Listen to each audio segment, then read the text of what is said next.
Hello बच्चों, मैं हूँ आपकी अभिलाषा दीदी और आज मैं आपके लिए कहानी लेकर आई हूँ हर जाना।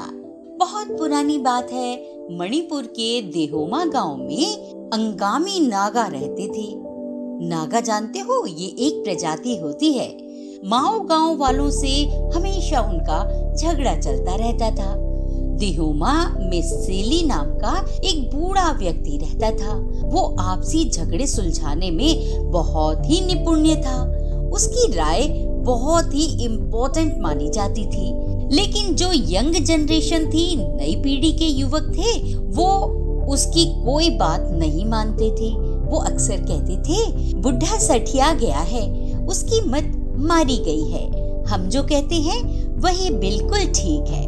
एक दिन जंगल में आग लग गई। एक से दूसरे पेड़ पर वो आग जाते जाते पूरे जंगल में फैल गई। पूरा जंगल आग से धधक उठा। पशु पक्षी त्राही त्राही करने लगे। कुछ पालतू पशु आग की चपेट में आ गए।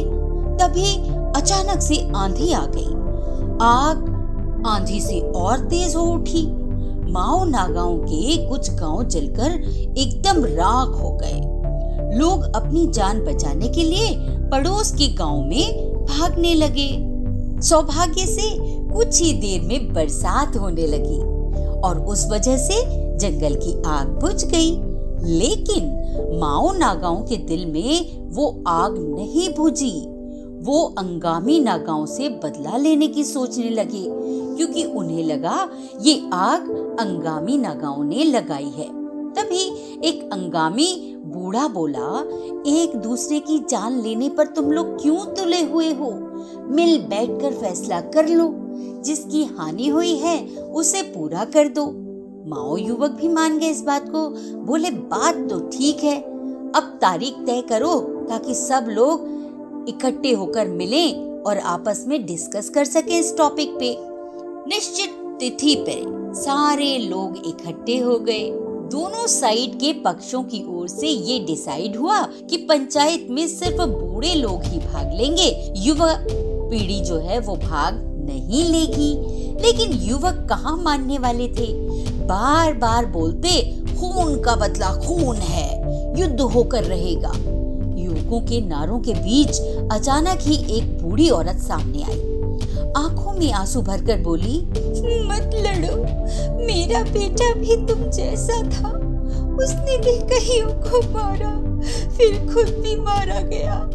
मारने वाला नरमुंडों को कभी दुश्मन के हाथों नहीं सौंपता, मगर वो दुष्ट उसे मेरे पास छोड़ गया ताकि मैं उसे देखकर जन्म भर रोती रहूं।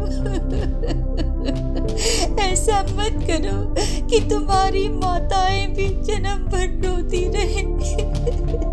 तुम्हारी विधवाएं और बच्चे जन्म भर रोते रहे।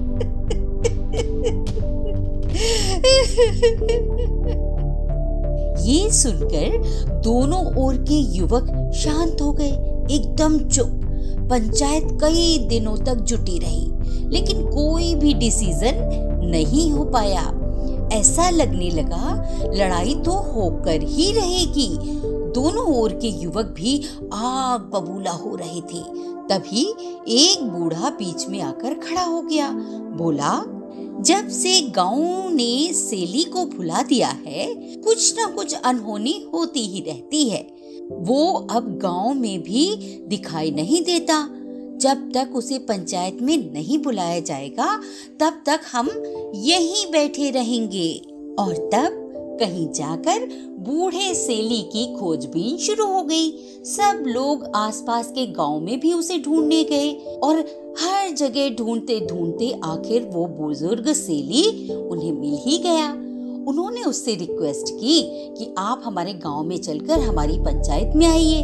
बूढ़ा सेली उनकी बात को मान गया, लेकिन जैसे ही वो वहां पहुंचा, उसने युवकों को वहां पर खड़ा हुआ देखा तो उसे सारी बात समझ में आ गई। दोनों पक्षों के बीच जाकर वो फिर बैठ गया। उसने दोनों ओर से सबकी बात बड़ी शांति से सुनी और फिर बोला, आप लोग आपस में बेकार में ही झगड़ा कर रहे हैं। ये आग किसी ने किसी के लिए नहीं लगाई थी, ये आग तो अपने आप ही जंगल में लग गई थी। किसी कबीले ने उस आग को नहीं लगाया था। माओ मुखिया बोला, लेकिन आग आई तो दिमोहा गांव की ओर से ही थी ना, इसलिए अंगामियों को ही हमें हर्जाना देना पड़ेगा, वो ही हमारा भुगतान करेंगे। सेली ने अपना सिर खुजाते हुए कहा, आप ठीक कह रहे हैं, अंगामियों को हर्जाना जरूर अदा करना चाहिए, लेकिन पहले आप भी तो अंगामियों की बात सुन लीजिए। उनकी फसलें हर साल बर्बाद हो जाती हैं। आपके गांव की तरफ से आने वाली नदी हर बरसात में उफान जाती है। बाढ़ से अंगामियों की जान माल सब चीजों का बहुत बड़ा नुकसान हो जाता है, लेकिन इस बात के लिए वो कभी आप लोगों से लड़ने तो नहीं आए, ना ही उन्होंने कोई हर्जाना ही आपसे मांगा, क्योंकि वो जानते हैं नदी में बाढ़ बरसात के कारण आती है। उसी तरह जंगल की आग भी किसी सूखे बांस की रगड़ से लग गई। जैसे पत्थर से पत्थर टकरा जाता है तो आग लग जाती है ना, वैसे ही। तब दोनों पक्ष सोचने लगे, हम कितने बेवकूफ हैं, इतनी सी बात हमारी समझ में नहीं आई, जरा सी बात पर हम आपस में झगड़ने लगे। और समझदारी से सेली बुजुर्ग ने कितना बढ़िया डिसीजन किया। उनकी बात सबको समझ में आ गई कि ये तो प्रकृति से अपने आप हुई घटना थी, इसमें किसी का कोई दोष नहीं था। और दोनों को अपनी गलतियों पे बड़ा पछतावा हुआ। दोनों ने सेली की बुद्धिमानी के लिए उसे बहुत धन्यवाद दिया और फिर आपस में प्यार से दोनों कबीले एक दूसरे से विदा लेकर अपने अपने गांव को शांतिपूर्वक चले गए। इसीलिए कहते हैं बच्चों कि गुस्से में आकर कोई भी निर्णय नहीं लेना चाहिए।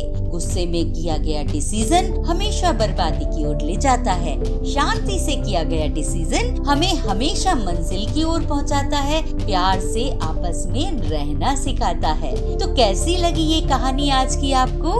हमें जरूर बताना कमेंट्स करके। अगली कहानी के साथ हम फिर मिलेंगे अगले हफ्ते। तब तक के लिए नमस्ते।